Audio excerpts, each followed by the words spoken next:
तो कई बार आप लॉ एंड ऑर्डर पे सवाल उठाते हैं, विपक्ष कहता है नीतीश अचेत हो गए हैं, राजनीति के अंतिम पड़ाव पे हैं।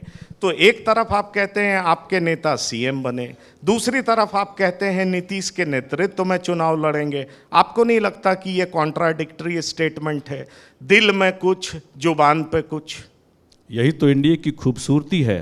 दिल में कुछ, जुबान पे कुछ। आप अपनी भावनाओं को प्रकट कर सकते हैं। आपके पास ऑप्शंस की कमी नहीं है, आपके पास अवसरों की कमी नहीं है और संवादहीनता नहीं है। आप बात कर सकते हैं, अपनी बातों को रख सकते हैं और बड़े नेता आपकी बातों को सुनते भी हैं और समय आने पर उचित फैसला भी लेते हैं।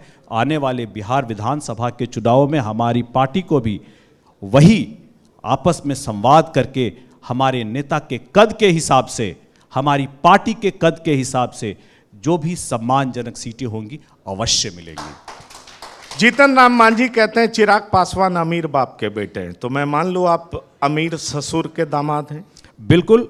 जितनी जनता हमारे नेता, हमारे पार्टी के संस्थापक स्वर्गीय रामविलास पासवान जी ने कमाई है, सिर्फ बिहार में नहीं पूरे भारत में हम अमीर हैं। हमारे नेता अमीर हैं क्योंकि उन्होंने जब वो सड़क पर आशीर्वाद यात्रा और संकल्प यात्रा के माध्यम से घूम रहे थे तो उन्होंने जनता को कमाया था, कार्यकर्ताओं को कमाया था और यही हमें अमीर बनाता है। और इस जनता को कमाने के लिए बहुत नेताओं को अभी बहुत मेहनत करने की जरूरत है। आपकी पीके के साथ क्या केमिस्ट्री है? ना वो आपकी बुराई करते हैं, ना आप उनकी बुराई करते हैं। ये राजनीति में तो ऐसा होता नहीं है, तो पब्लिक मन से भी नहीं करते हैं। ये रिश्ता क्या कहलाता है?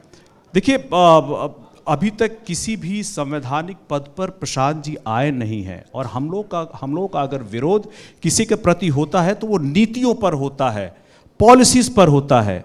बताइए, हम प्रशांत जी की किस नीति का विरोध करें? आप ही से मैं सवाल करता हूं, हम उनकी किस नीति का विरोध करें? आज के दिन में आप याद कीजिए जंगल राज के समय, इसका विरोध मैं अपनी बात को पूरी करूं। Enjoying power without responsibilities. वो कहते हैं मैं सीएम नहीं बनूंगा, मैं कल को भी सीएम नहीं बनूंगा। अभी राष्ट्रीय अध्यक्ष ये हैं, बिहार प्रदेश के अध्यक्ष ये हैं, तो प्रशांत जी सर्वोपरि हैं, पर कहते हैं मेरे पास कोई पद नहीं है। तो आप इसके लिए कह सकते हैं ना, जब कभी हरकिशन सिंह सुरजीत के लिए कहा जाता था कि ये पावर विदाउट रिस्पॉन्सिबिलिटीज एंजॉय करते हैं। पार्टी में उनकी हैसियत क्या है, पर वो सर्वोपरि हैं। तो इस पे तो आप अटैक कर सकते हैं। आपके घटक दल कहते हैं वो सौदागर हैं। मैं बात कर रहा हूं सम्राट चौधरी की, TV9 के मंच पे कहा वो सौदागर हैं। ऐसी पार्टी कुकुरमुत्ते की तरह उग जाती है। आप क्या कहना चाहेंगे? देखिए, हम लोग कभी भी किसी भी नेता के लिए पर्सनल अटैक नहीं करते हैं।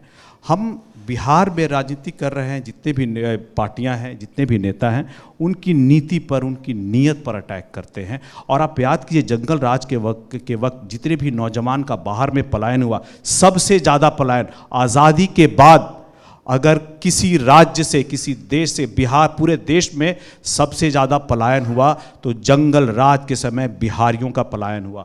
आज अगर वही युवा पढ़ लिख करके इस बिहार को, विकसित बिहार और बिहार को आगे ले जाने के लिए आना चाहता हो तो उसकी सराहना होनी चाहिए, उसको योगदान होना चाहिए उसका, और उसे आगे बढ़ाने के लिए आप कैसे प्रोत्साहित कर सकते हैं, इस बात की चर्चा होनी चाहिए। इस बात की चर्चा नहीं होनी चाहिए कि महज वो सिर्फ राजनीति में आए हैं और विरोध मात्र करने के लिए विरोध होना चाहिए। नीतियों पर, नियत पर विरोध होना चाहिए, पर्सनल नहीं। आपके क्रिटिक कहते हैं कि चिराग अब मैच्योर्ड हो चुके हैं और इसलिए किसी को पर्सनल अटैक करते नहीं है। वो नीतीश कुमार की जगह आना चाहते हैं।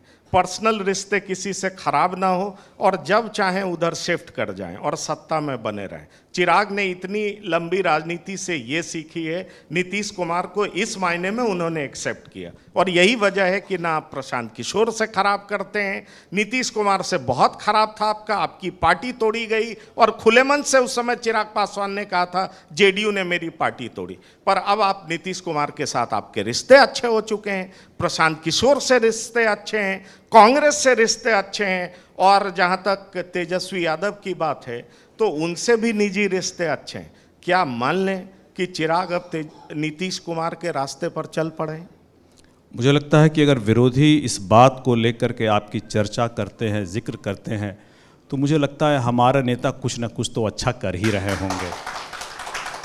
और राजनीति में आप परस्पर एक कहते हैं ना कि इंग्लिश में कहते हैं कि आप किसी चीज़ का ईगो नहीं रख सकते, आप किसी चीज़ के वेंजियस बदले की भावना नहीं रख सकते हैं, आप उनको अवसर में बदलने का काम करें।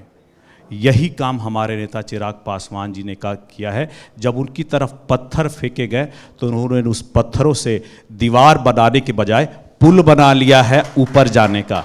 तो इसीलिए राजनीति में अगर वाद विवाद होता है, मान लीजिए अगर किसी से किसी बात पर मतभेद होता है तो वो मतभेद ही रहना चाहिए, मनभेद नहीं रहना चाहिए। चलिए